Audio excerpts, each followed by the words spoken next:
Bismillahirrahmanirrahim. Ja'far bin Abu Thalib.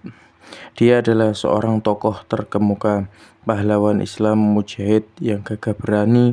Abu Abdullah, putra paman Rasulullah SAW, saudara Ali bin Abi Thalib yang lebih tua 10 tahun darinya. Ja'far bin Abu Thalib pernah hijrah sebanyak 2 kali. Ia hijrah dari Habasyah ke Madinah, lalu menemui kaum muslimin pada saat mereka berada di Khaybar setelah dianiaya. Dia kemudian tinggal di Madinah selama beberapa bulan. Setelah itu Nabi SAW mengangkatnya menjadi pemimpin tentara sayap kanan dalam perang Mu'tah, hingga akhirnya meninggal sebagai syahid. Pada saat kedatangannya, Rasulullah SAW sangat bergembira. Namun ketika dia meninggal, beliau sangat sedih. Diriwayatkan dari Ibnu Mas'ud, dia berkata, Rasulullah SAW pernah mengutus kami menemui Raja Najasyi dalam jumlah 80 orang. Di antaranya aku, Ibnu Mas'ud, Ja'far, Abu Musa, Abdullah bin Urfutah, dan Utsman bin Maz'un. Sementara orang-orang Quraisy mengutus Amr bin As dan Umarah bin Al-Walid dengan membawa hadiah. Mereka kemudian datang menemui Raja Najasyi. Ketika mereka berdua sujud dan hormat kepadanya, lalu salah satu dari mereka duduk di sebelah kanan, sedangkan yang lain di sebelah kiri. Mereka berdua berkata, sesungguhnya ada sekelompok kaum kami yang melarikan diri ke daerahmu lantaran benci kepada agama kami. Mendapat laporan tersebut, Raja Najasyi berkata, di mana mereka? Mereka berdua menjawab, mereka ada di daerahmu.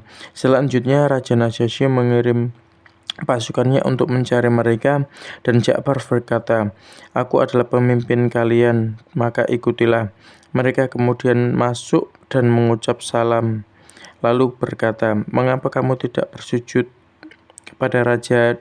Dia menjawab, kami hanya sujud kepada Allah. Mereka berkata, mengapa begitu? Dia menjawab, karena Allah telah mengutus kami seorang Rasul yang memerintahkan kami untuk tidak sujud kecuali hanya kepada Allah dan memerintahkan untuk mengerjakan sholat serta zakat. Setelah itu Amr menyela, sesungguhnya mereka menentangmu dalam hal Isa dan ibunya. Mereka berkata, apa yang engkau ketahui tentang Isa dan ibunya? Ja'far menjawab, kami mengetahui seperti apa yang difirmankan Allah bahwa dia adalah roh Allah dan tanda-tanda kebesarannya yang dititipkan kepada seorang gadis suci yang belum pernah disentuh oleh seorang pria pun. Mendengar itu, Raja Najasyi lalu mengangkat tongkatnya dari tanah seraya berkata, wahai penduduk Absy, para pendeta dan padri, apakah yang kalian inginkan? Ternyata mereka tidak berbuat jelek kepadaku.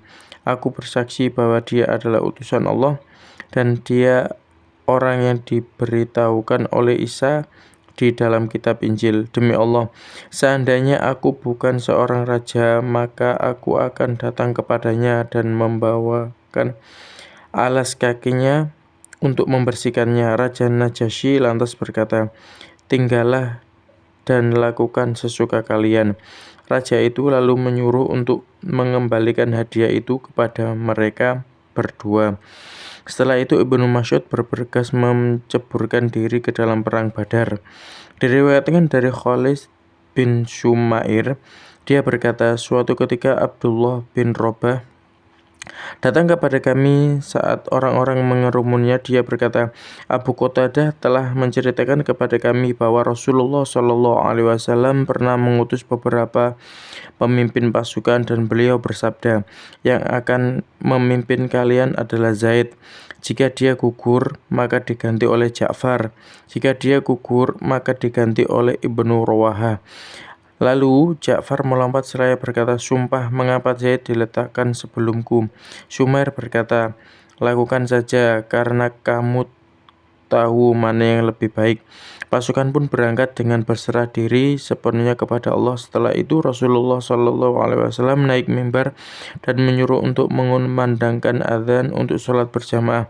Beliau kemudian bersabda, maukah kalian aku beritahukan tentang tentara kalian. Sesungguhnya mereka sedang menghadapi musuh. Zaid telah gugur dan mati syahid. Maka mintakan ampunan untuknya. Ja'far kemudian mengambil bendera dan menyerang hingga dia juga terbunuh. Kemudian Ibnu Rawahah mengambil benderanya, dan pada saat itu telapak kakinya terasa berat hingga dia gugur dan mati syahid. Setelah itu Khalid mengambil bendera. Pada saat itu dia bukan pemimpin pasukan, tetapi dia sendiri yang mengangkat dirinya sebagai pemimpin. Rasulullah SAW lalu mengangkat kedua jarinya seraya berdoa, "Ya Allah, dia adalah salah satu pedang dari pedang-pedangmu, maka tolonglah dia." Pada hari itu Khalid bin Walid dijuluki Saifullah, pedang Allah. Beliau lalu bersabda, "Berangkatlah kalian, bantulah saudara-saudara kalian, dan jangan ada seorang pun yang tertinggal." Orang-orang pun berangkat walaupun dalam cuaca yang sangat panas. Ibnu Ishaq berkata, Yahya bin Abad bercerita dari ayahnya, dia berkata, "Ayahku yang telah merawatku menceritakan kepadaku, dia berasal dari Bani Murrah bin Auf." Dia berkata, "Aku melihat Ja'far pada waktu perang Mu'tah, terlihat seperti orang yang turun dari kuda, lalu dia menyembelih kudanya itu lantas maju menyerang hingga akhirnya terbunuh." Ibnu Ishaq berkata, "Dialah sahabat pertama yang melakukan penyembelihan dalam Islam." Selaya berkata, "Betapa indah dan dekatnya surga, segar dan dingin minumnya. Siksaan orang-orang Romawi telah dekat, seandainya aku bertemu, aku akan membunuhnya." Diriwayatkan dari Ibnu Umar, dia berkata, "Kami semua kehilangan Ja'far pada saat perang Mu'tah. Kami kemudian menemukan jasadnya dalam keadaan tertikam dan terhujam anak panah dalam jumlah kurang lebih 90. Kita mendapati semua luka itu di bagian depan tubuhnya." Diriwayatkan dari Asma, dia berkata, "Rasulullah SAW masuk rumahku, kemudian memanggil anak-anak Ja'far. Aku melihatnya menciumi mereka, sedangkan kedua matanya mengalirkan air mata. Maka aku berkata, 'Wahai Rasulullah, apakah engkau telah mendengar berita tentang Ja'far?' Beliau menjawab, 'Ya, Ja'far telah terbunuh pada hari ini.'